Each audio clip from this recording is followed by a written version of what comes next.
Hi everyone, thank you so much for joining us today. Today's webinar will be about creating stylized character design in Clip Studio Paint presented by Jaki King. Before we begin the webinar, there are some housekeeping items that we'd like to go through. This webinar will be approximately 1 hour long. All attendees will be muted. Q&A session will be during the last 15 minutes of the webinar. Attendees can ask questions in the GoToWebinar question box right away. Due to time constraints, not all questions will be answered. The webinar will be recorded, and the recording will be shared on social media and will be sent via email to all registrants and attendees. The panelists for this webinar are Mario Quiñones, myself, Joanna Brower, and Jaki King. For those of you who connect with us for the very first time or have never heard about Clip Studio Paint, Clip Studio Paint is your all-in-one solution for stunning, ready-to-publish illustrations, comics, manga, and animations. Learn more at clipstudio.net/n and graphixly.com. Also, we encourage you to participate actively through your Instagram stories. We'll share your Instagram stories if you tag us as #webinar, Hey It's Jaki, Graphixly, Wacom, and Clip Studio Official. Jaki King is a freelance illustrator and designer and a Bostonian transplant in Vancouver. She's the creator of the webcomic KISMET on Hiveworks, and her work has also been featured in Quanta magazine and Sad magazine. And with that, I'll leave you with Jaki in her presentation, creating stylized character design in Clip Studio Paint. Thank you so much.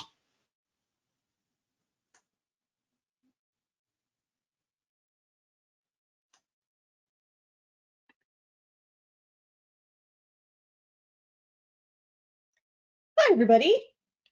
Thanks again, Mario. It's a pleasure to be here. For those of you who don't know, I'm Jaki. As Mario just said, I'm a freelance illustrator and designer. And today, I'll be showing you how I create stylized character designs using Clip Studio Paint. We'll be going over my process from concepting to finalizing a design. So everyone's process is different, but this is just the method that I've always used myself, and it's worked fairly well for me. I'll be splitting this presentation into two parts. In part one, I'll be going over my process, just sort of a talk through, and in part two, excuse me, I'll be doing a live demo of how I sort of put this process to work. So let's get into it. Before I even start trying to visualize what the character looks like, I'll usually start by figuring out the character's personality and defining some key personality traits. You know, for example, is this person, are they quiet or are they more loud?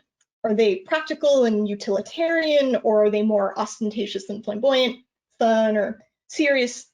If you know, by picking out these character traits, you can better define how this character is going to choose to present themselves.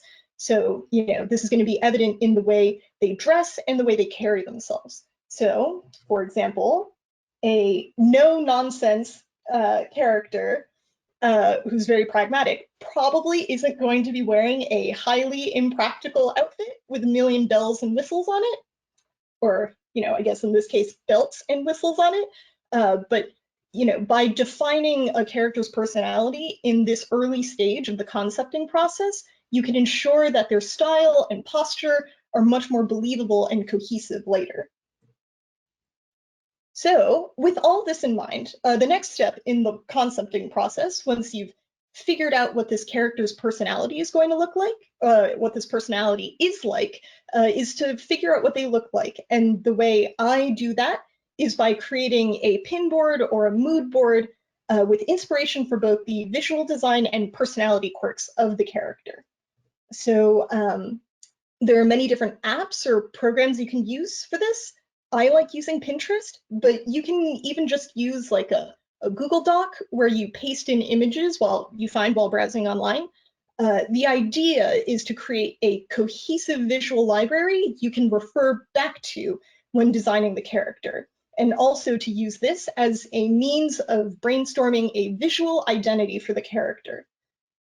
So images that you can add to this pin board include clothing that you think suits the character's style, face claims to give yourself a point of reference for what their facial features might look like, or even just general aesthetic images that suit their vibe. It's worth noting that, especially when you first start out making this mood board, the images don't need to be very coherent or thematic.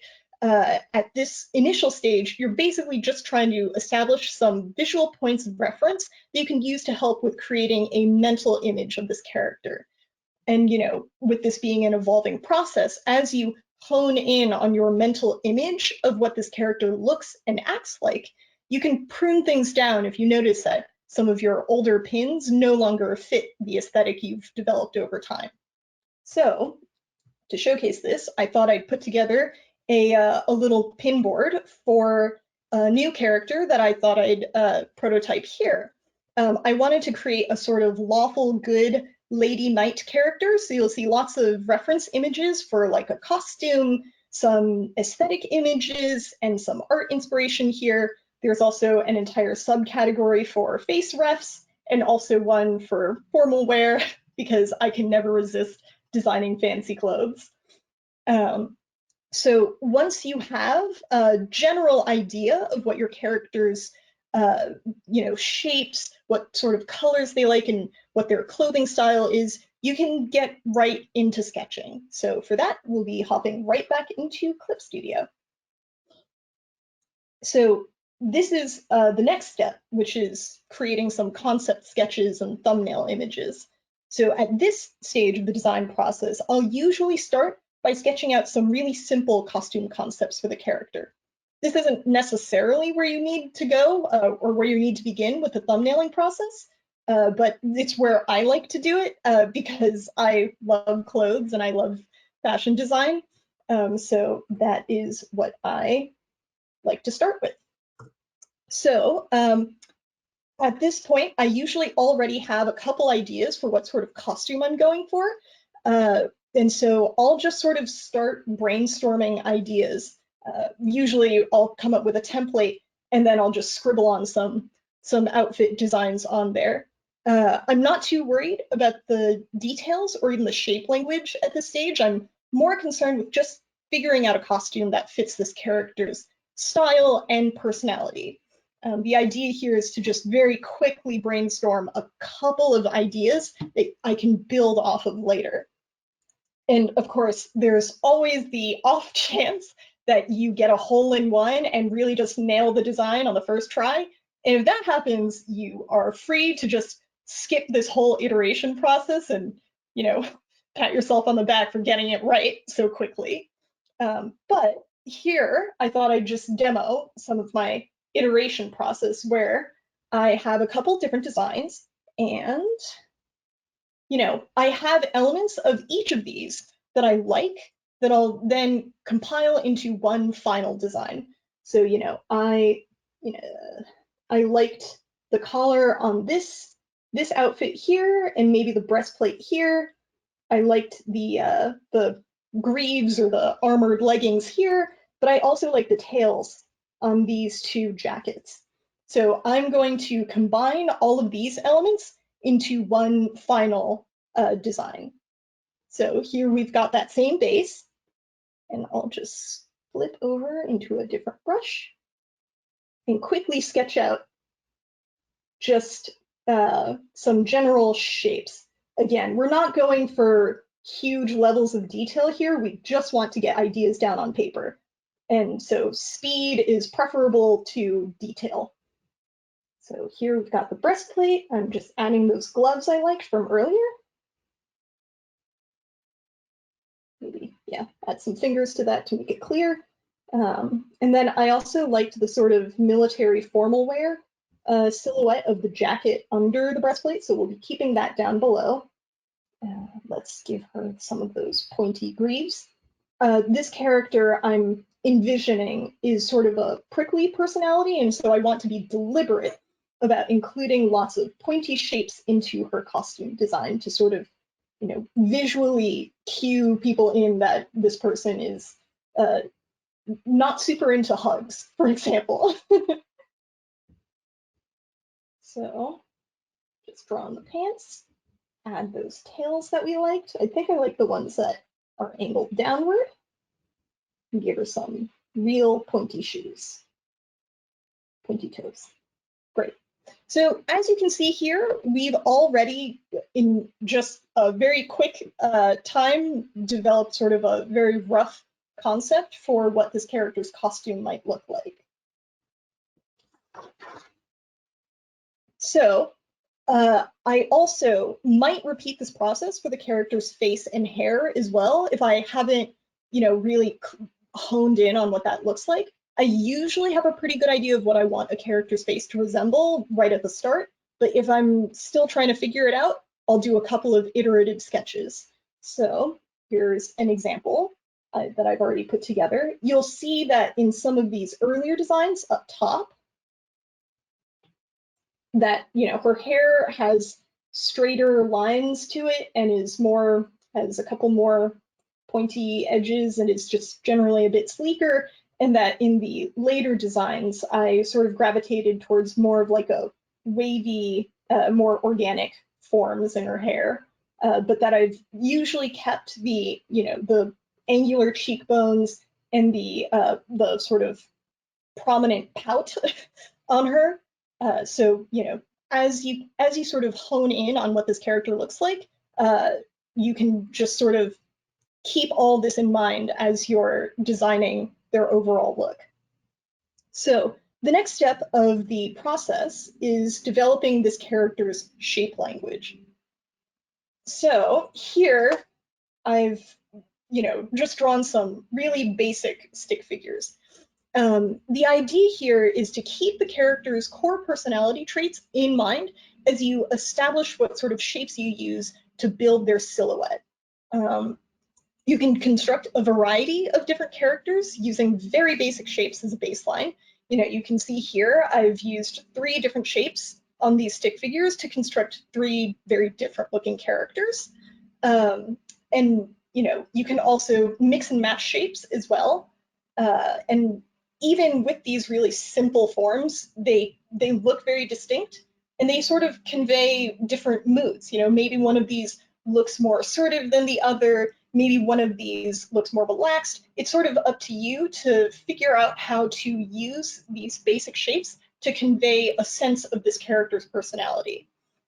Some loose guidelines I use when I'm thinking of these sort of shapes is that more rigid, uptight, or inflexible characters will typically have designs that include more straight lines and sharp corners, whereas characters that are more flexible, adaptable, or maybe free-spirited will have designs that include more curving lines and rounded edges. These aren't by any means hard and fast rules, but they're just sort of some very general guidelines that I keep in mind when I'm thinking of a character's silhouette. So another thing that I keep in mind when I'm sort of coming up with the silhouettes of these characters is that I like to contrast the different shapes between sets of characters within a story. So I thought I'd use some of my webcomic characters as an example here.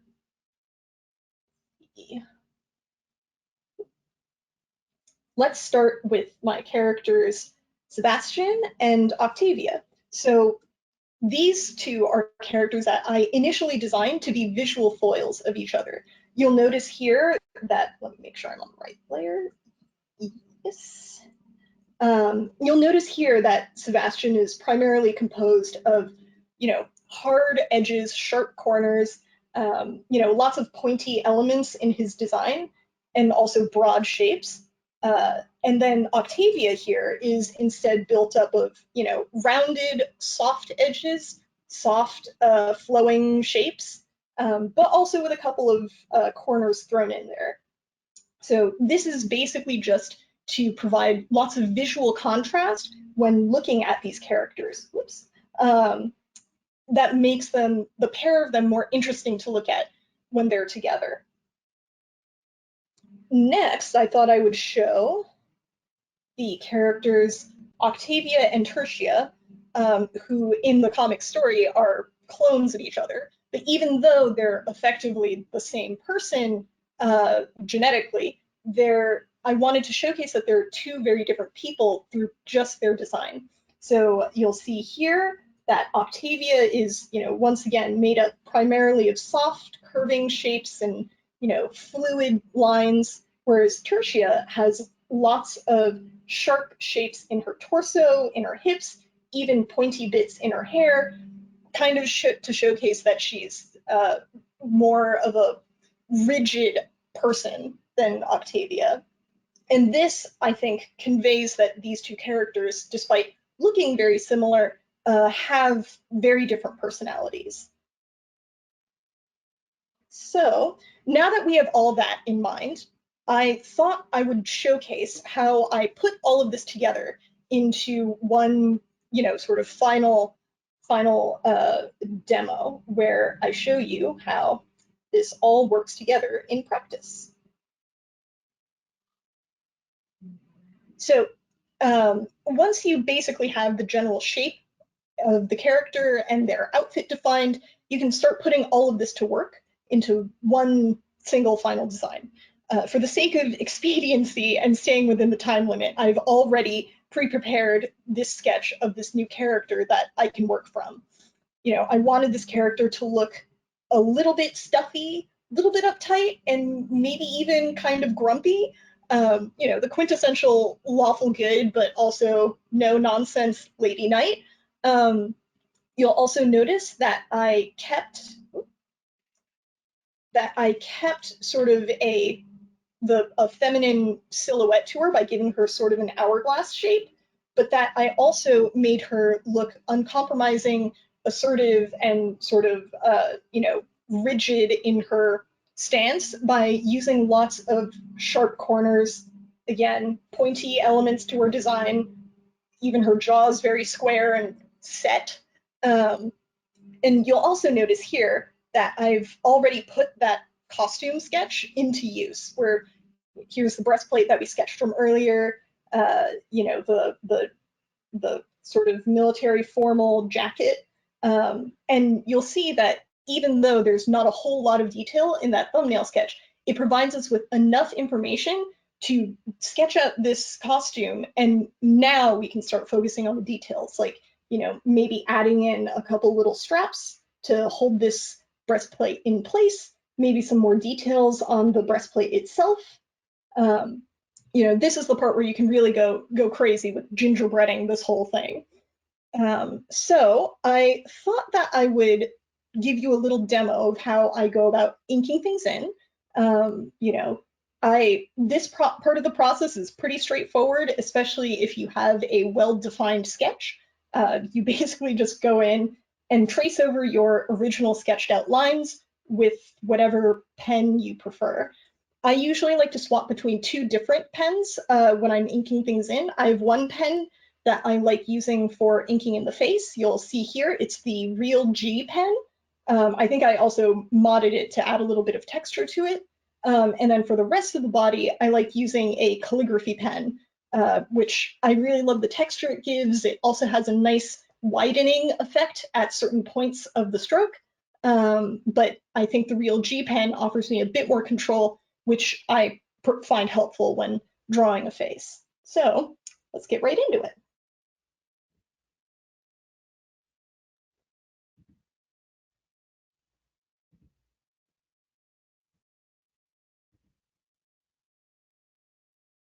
I tend to draw with a pretty light hand.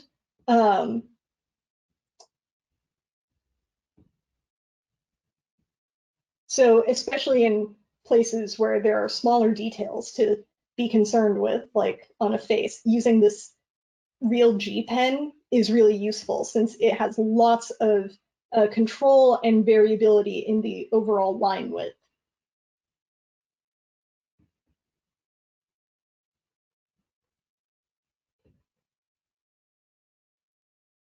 I'm also, for the sake of time, I'm being a little bit sloppier here than I normally would be. I I usually try and be more deliberate when I'm inking, but in the interest of keeping this under 5 hours, I thought I would just sort of speed my way through this as quickly as possible.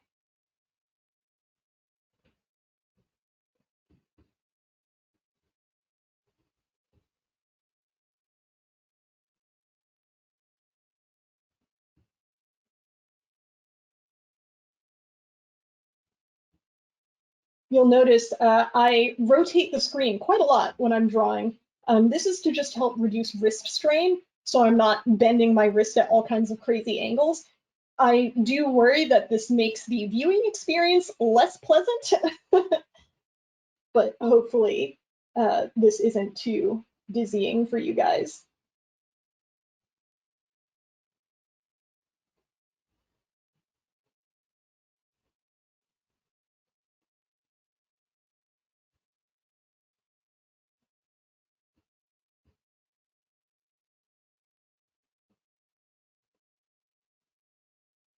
One thing that I find really helpful about working digitally is the ability to very quickly hit the undo button. It's both a blessing and a curse, because it does mean that you end up taking quite a long time because there's the potential to get the perfect line.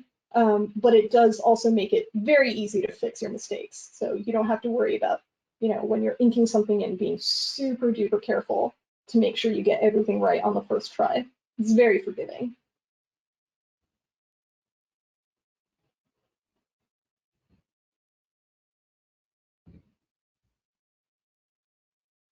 All right. So now I'm going to switch over to that calligraphy pen, which I'll set to like a 20 to 25 pixel width.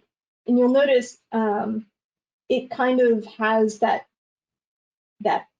this sort of bleed at the start, which makes for great texture, and it just looks really great later on, but it's definitely too clunky for fine details in the face.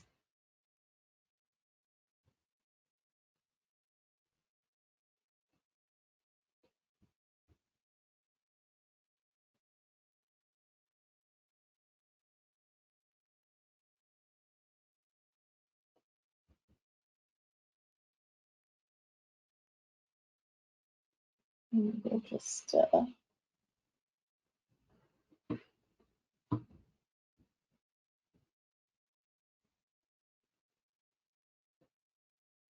usually this is the point at which I start zooming out, since I try not to get too bogged down in the details.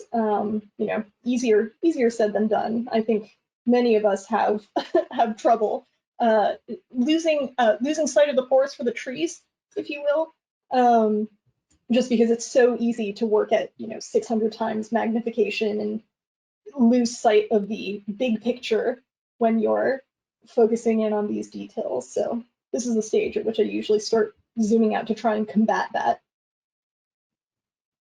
So if you notice me not sticking exactly to the lines of my sketch, it's usually because I've decided, on the fly that I want to make some adjustments to it that I just decided not to do when I was first working on this. And again, that's kind of the beauty of working digitally, is that you can make these very confident, aggressive adjustments without being too worried about destroying the piece. You can just go back and hit the undo button later. Adding some straps to keep this breastplate in place.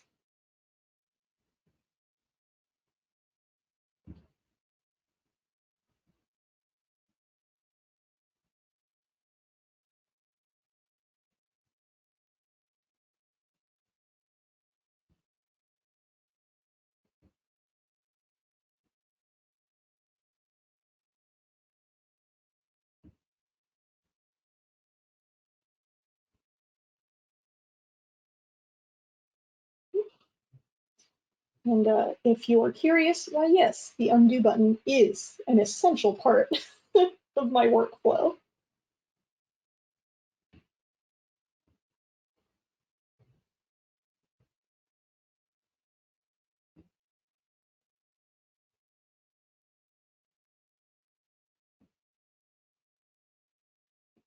So another little tip that you can use when you're working in Clip Studio Paint is if you're drawing a character, or if you're drawing a figure that's being posed in a manner that is symmetrical, you can always speed up the process even more by using one of the Symmetry Rulers. And that will literally cut your drawing time in half.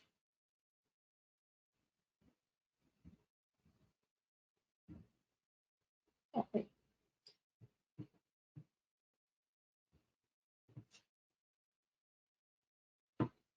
So here we are. I really wanted to emphasize, with her cocked hip here, I really wanted to emphasize this sort of sharp, this corner. Again, keeping it with that sort of mental image of someone who is rigid and uncompromising in how they handle the world around them.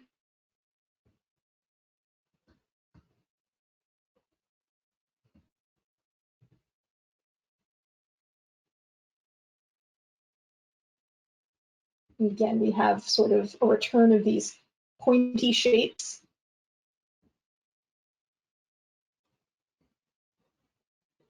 I should say, you don't have to be totally deliberate about every single aspect of a character's costume or their overall design, but it helps to be cognizant of what you're doing as you're working on it, to just sort of make sure that everything feels in character and everything sort of fits the right aesthetic.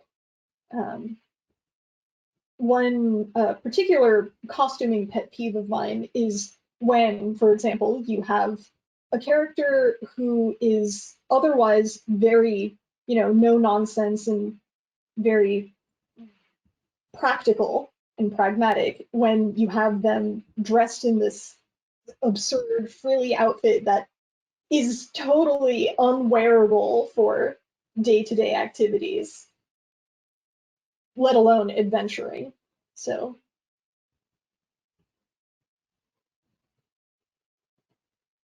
we've got some very pointy-toed shoes here. Once again, calling back to that, the sharpness of her overall design, but also because who doesn't love a pointy-toed shoe?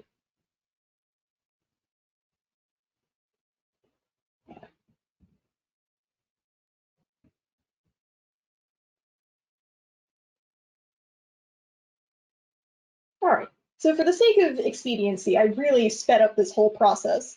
I usually try to be a little bit more deliberate with my line work, but this pretty much gets the idea across for you guys. That's how I work on the line art layers. This is a stage at which you can get really into the details of the costume. You can add little bits of flair to her overall design, and just sort of make it look more real, more true to their character, perhaps even bring back some of those motifs, that visual motifs you've been focusing on. So let's put together some flats for the character. One really excellent tool I found in the Clip Studio Assets website is, I don't know, it was very clear that I've clicked onto this tool. Over in my toolbar, you'll see this little ice cream shaped icon. I couldn't begin to tell you what this tool is called because I can't read Japanese, but this has really sped up my flatting process. So let me show you how it works. And of course, links to download any tools that I mention will be in the video description whenever Graphicsly finishes posting this on YouTube. So anyway, this tool allows you to set your line art layer as a reference layer and then fills in the reference layer without, so typically if you were to use a paint bucket tool and use the reference layer with the paint bucket tool, the paint bucket wouldn't fill in the lines as well. This does a solid fill of the whole thing, which really helps with making sure that there aren't any gaps in the flats, which is a pet peeve of mine that probably shouldn't be a point of pain for me as much as it is, because especially when you're zoomed out on a picture, probably few people will notice those details, but if you're a detail-oriented person, you will probably like this tool. Anyway, let me stop yammering and show you how it works. you basically outline the drawing you've made. Ta-da! It fills it in. And next, we can use some clipping masks, which make it so that you can't draw beyond the border of the layer beneath it. Let me do a quick demo. So you'll see here, I'm just making broad strokes across the image, but it's not going past the base layer. But I'll take this moment to start flattening in the rest of the picture. So this tool also works in conjunction with whatever you've currently put down on the layer. So for example, if I wanted to add the flats for her complexion here, I can just sort of block this bit out, hop back into that ice cream tool,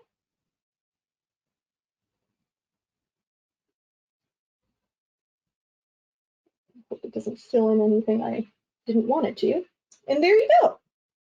You know, it's not always perfect. As you can see here, there's a little bit of her hair that needs to be erased, but it gets the job done much faster than if I were doing this by hand.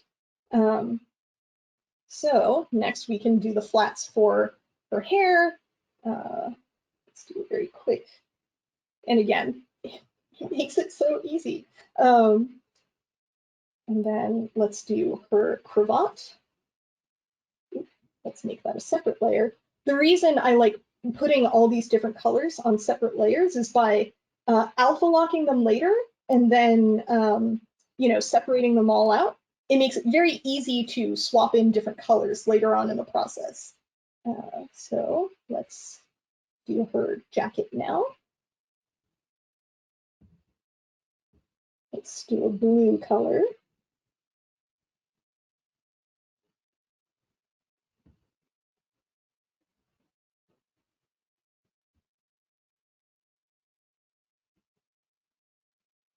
And let's give that the underside of that jacket a slightly different color. Maybe we'll make it pink.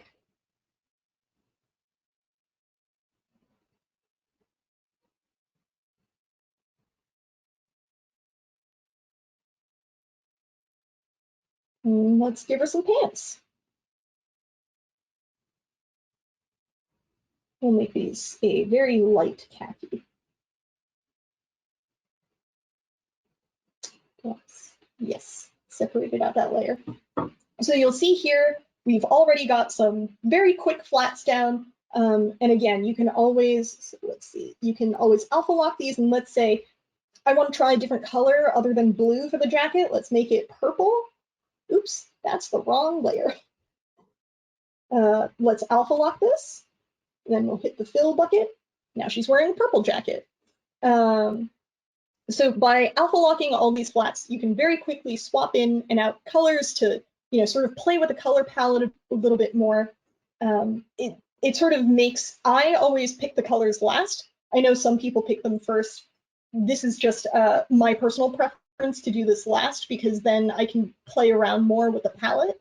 But, you know, everyone's process is different. So another thing that I'll often do when I'm working on flats is I'll add a couple more details to the face to sort of, you know, give it a little bit more dimension and depth when I start adding in shading. So the way I add in shading is you'll notice I've put both the flats and the line art into a subgroup, and then I'll create a new layer above that, make it also a clipping mask, set it to multiply, and then I'll pick out a color, you know, I'll stick with this nice purple, and then I'll reduce the opacity to about, you know, 30, 40%.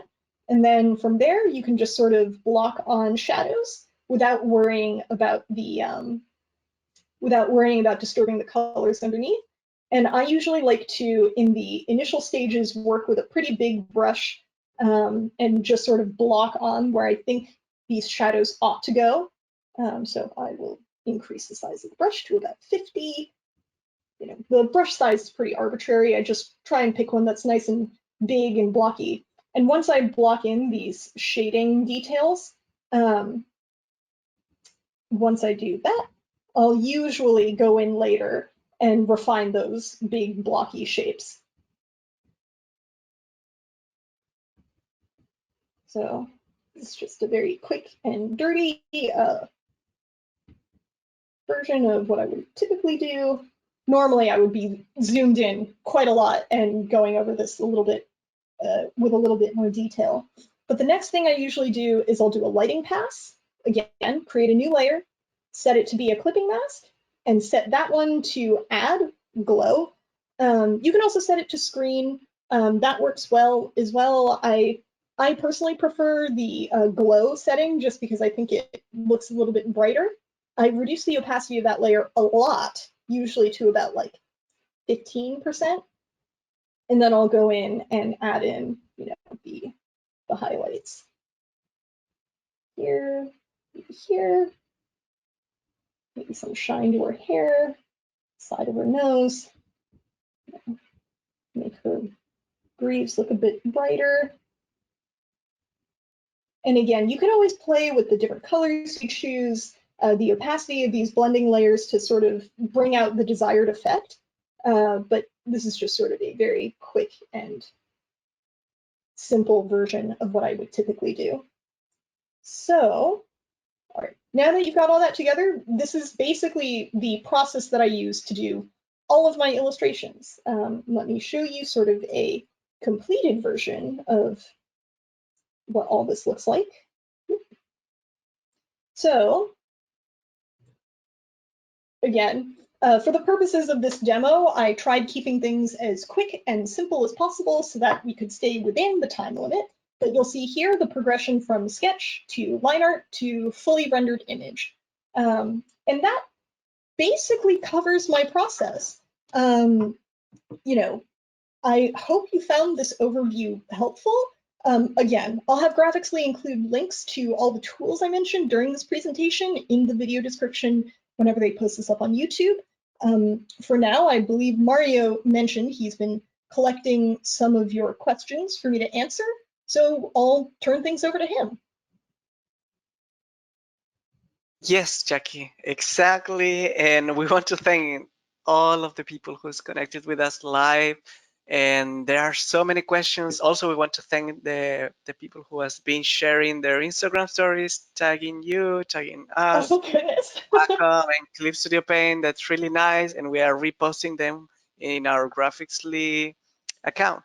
So there's something that everybody loved. And if you can explain it again, because it really, it was something that many people asked. It's about the ice cream cone tool. Can you share a little bit about that? Yes, I would love to share more about that tool. It has saved me so much time. I think it is actually one of the I think it's labeled under like functions and settings in the assets category. Again, link will be listed in the description, and I'll also post it in my stories later. But it is so great. I can't overemphasize how excellent this tool has been for speeding up the process of flatting. I don't know about anybody else. Flatting is my least favorite part of the whole process, mostly because I always found it tedious. But yeah, let me show you a little bit more. Let me figure out what layer to go to first. All right, so basically this tool, you basically select the area you want to fill in, and it fills it in for you, flush, like including the line art. So you don't get, so typically, let me explain this a little bit better. Typically what happens when you set, for example, I may have outright removed the paint bucket tool. No, here we go. So the paint bucket tool also has a feature where you can set the reference layer. You'll see here, I don't know if you can tell over on the side where it says refer multiple, and it's referring to layers. And here I've selected the reference layer, and I've set the line art layer here, you'll see, to be the reference layer. So the Paint Bucket tool has a feature where you can refer to this reference layer only when you're filling things in. So, you know, this is on a blank layer. It's not on the line art layer. You'll see it's underneath the base layer. But if you get rid of the completed line art layer, you'll see there are like empty spaces here. Empty spaces here where the line art is. And that sometimes it creates like a bit of a gap when you're filling things in, and I don't personally like it. The difference is when you use this little ice cream tool, instead of, actually, let me just make a new layer. Instead of leaving out the line art, it just fills it all in. And you'll see it fills in the areas that you select. So you have to go all the way around whatever area you want to fill in to make sure that it's completely filled in. And similarly, if there are areas, if, for example, I don't want to fill in her pants here, I just sort of go around it. So as long as this line that I'm dragging across the screen intersects with that empty space, it won't fill it in, if that makes any sense. And again, you'll see here, the line art is filled in. It even filled in the line art up top. Whereas, you know, with the regular Paint Bucket tool, you still got the missing line art. So this tool is excellent. It really, really speeds up the flatting process. The instructions are translated, I think, from Japanese, so it takes a little bit of finagling to get it to work, but it's great. Love it. You love it, we love it, everybody loved it, so we hope people can also use it in their workflow. Also, here's an interesting question from Javier Madrigal. He says, your style reminds me of a mix between P.I., Grayson, and Caitlin. Do you have some arcade designs as references? What are your inspirations? Oh, I have so many. I draw a lot of inspiration from stylistically. I really love Rose Besh. I think her handle is her handle used to be Barachan. I think it's since changed to something else. Her style is beautiful, super graphical, lots of bright saturated colors. I also love Trad Moore. I don't know if he's I don't know if he removed his Twitter, but you can find his work just by Googling it. It is so beautiful. He has got the greatest line art I've ever seen. Such expressive, bendy, like smear frame style gesture. It's excellent. Love that. Also love Stephanie Pepper. Also another great, oh my God, her work is beautiful. She uses these really intense graphical lines. All of her work looks really like it's soft, but it's also highly geometric. It's so cool. Love it. You should definitely check it out. Other artists that I really like, Tegan White. She doesn't do comics so much as she does like natural, you know, almost like nature illustration. The scenes, like she draws lots of animals. They're beautiful. Love it. I'm missing so many now that I'm put on the spot. There are so many artists whose work I really, really love and admire. Yeah, but this is definitely something that people will start looking at. Just a reminder that this webinar is being recorded. We'll upload it to our YouTube channel. So if you miss any name, you can just That's play right. and pause and Google this artist, this amazing artist. Jackie, here's a more technical question from Leah Caffrey. She's saying, what document size DPI would you recommend working with concepting sketches versus polished art pieces? Ooh, that's a good question. I typically work in just obnoxiously huge sizes because you never know what you might want to turn into a print. I think usually at a minimum, I work on a canvas of like, at the very least, like 2,000 by 2,000, if not 3,000 by 3,000. I think 3,000 by 3,000 is my usual blank canvas. But it really depends on what you want to use it for. You know, if you are just looking to post something digitally, not interested in making a print, you don't have to use these crazy huge sizes. But if you are working in print, I usually find, I mean, at the very least, working at 300 DPI, having a decently large canvas will make sure that no matter what size print you want to make, it ends up looking nice and not, you know, horribly pixelated. Mm-hmm. And here's another more technical question from Andrei Satov. It's related to symmetry rulers. Is that something that you use often in your productions?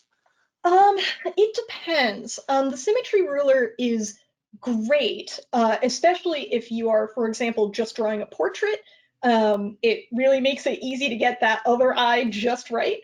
But I find that if I'm drawing something with lots of gesture, a little bit of asymmetry helps it look more organic and natural. So I don't use it super often when I'm drawing people, but for example, if I'm drawing like a pattern that I want to go on like a part of the costume, if I'm designing like a lace pattern, I'll definitely use the symmetry ruler.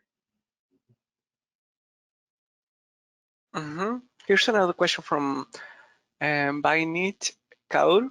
How do you decide on your color combinations? Um, this is a very good question. I just sort of I often will fixate. So, for example, when I was first designing this character, I really wanted her to have a blue jacket.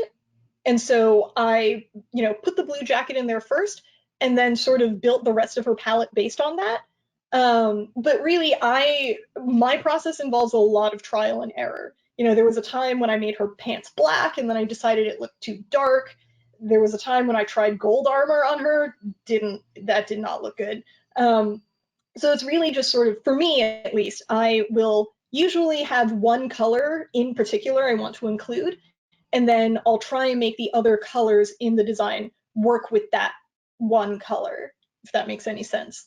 There are some people who are a lot more deliberate about it and like use the color wheel, like pick out tones that are complementary or, orthogonal to each other on the color wheel. But my process is a lot more haphazard than that. It's a lot more ad hoc.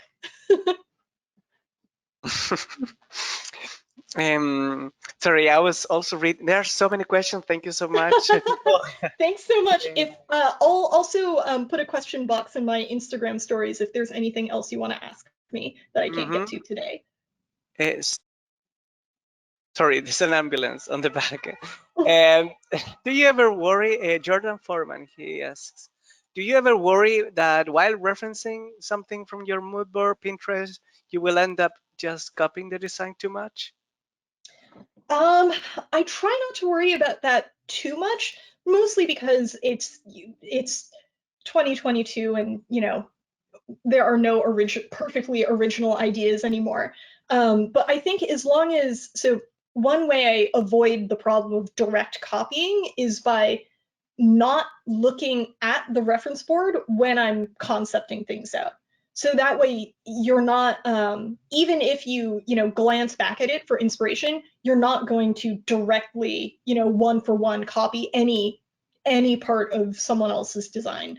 And especially if you're just sort of not, if you're not referencing it directly, if that makes any sense. Just sort of keeping it on the side as a general guideline instead of as a one for one drag and drop source of inspiration. I think that helps a lot with keeping things your own as opposed to entirely based off someone else's. Mm-hmm. Here is not a question, but Melly Draw says, also this is not a question, but thank you all for this seminar. So thank you all of the messages that you have sending Yeah, love. thank you guys for attending. And here's another question from Rovan Deyev. He says, I always struggle going from list of personality traits, lore, to making a mood board and initial sketching. I have really hard time picturing the idea of what the character will look like, where I can start if I can't think of anything for this. Where can I start if I can't think of anything for the design? Surprisingly, this is a long question. Surprisingly, once I do make the design, it's smooth sailing afterward, but it's just the first step that tripped me up. Thanks. I will say the first step when you're first getting started is definitely the hardest. So you are not alone in feeling this way. Generally speaking, if I am unsure, if I'm really stuck on what a character's outfit looks like, I will just go back to my mood board and I will pin more stuff to it. I really meant it when I said that it's a evolving process where, especially if at the outset you're not 100% sure, like you only have a very vague, fuzzy idea in your head of what this person looks like, just getting those visual points of reference really helps. So usually what'll happen is over time, the more stuff you add to the board, and the more you curate it later on, the more you can sort of identify, I really like this one image here, and let me figure out what it is about that one image that I like, and then I'll pin more images like it to my mood board. And so the more you do this, the clearer in your head what the image of this character becomes. And then the other thing that I do if I'm, stuck is I just start drawing. Usually it'll take some iteration. You draw something and you sort of have to reflect back on what you like about it, what you don't like about it, what you want to keep, what you don't want to keep. But just by putting ideas down on paper and seeing something for yourself, it really helps with visualizing the character. And now that we're talking about the character, there's an interesting question from A.D. Smith. Do you have any tips on keeping a character consistent? There are a couple ways to interpret this question. I am going to start with the interpretation of how do you keep the character consistent in their overall design. And for that, I just, keeping that list of key personality traits is really helpful. If you or even just having a really good developed idea of what this character's backstory is, also really helpful. As for keeping the character consistent over time as you draw them, that it really comes with practice.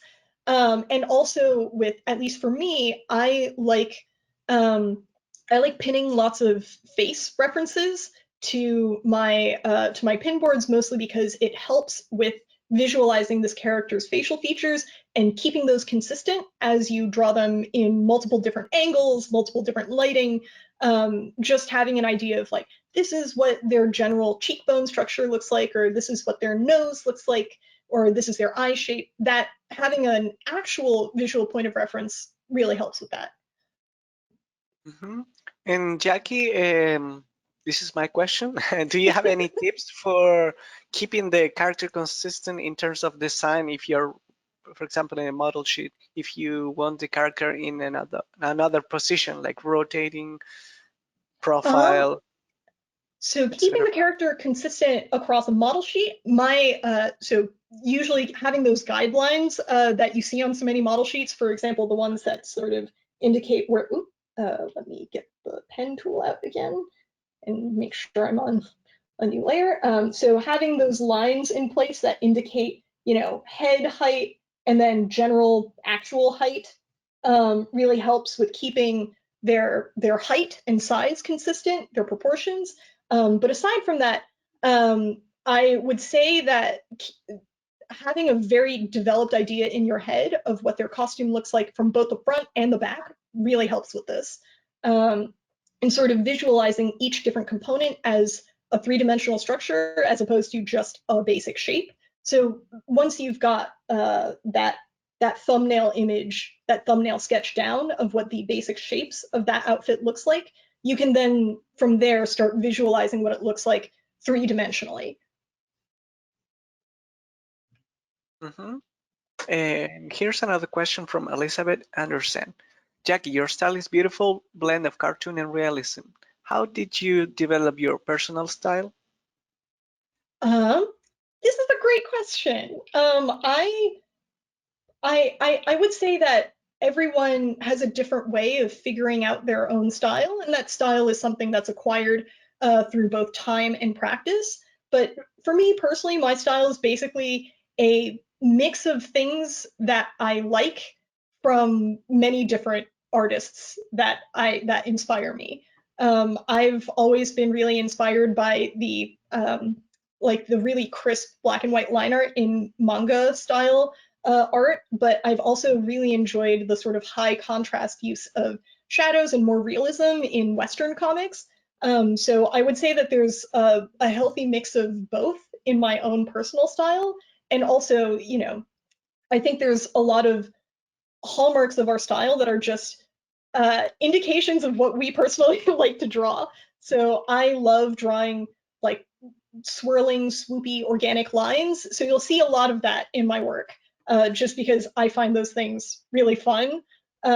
Similarly, costumes. I love drawing costumes. I love designing them. So I put a lot of work into making sure they feel true to the character, but also, that they're fun for me to draw.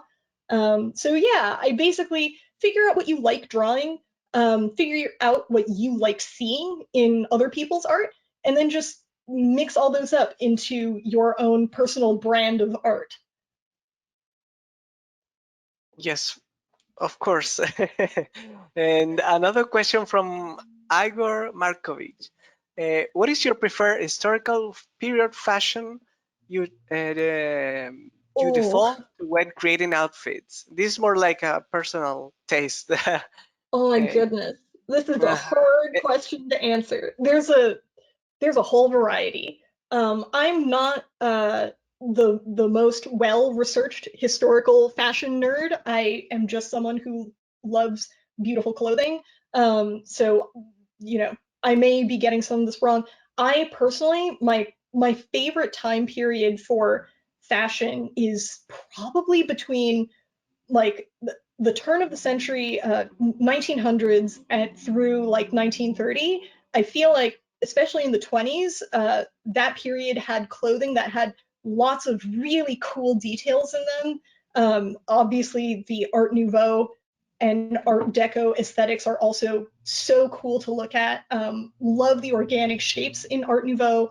Love the really strong geometry in Art Deco.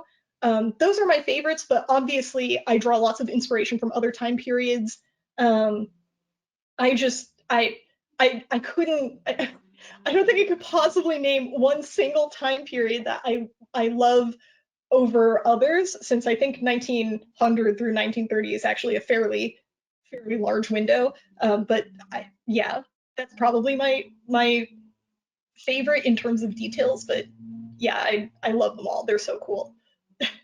yeah, and also from Brandy Jackson. Okay, this is a very long question, but I get her point.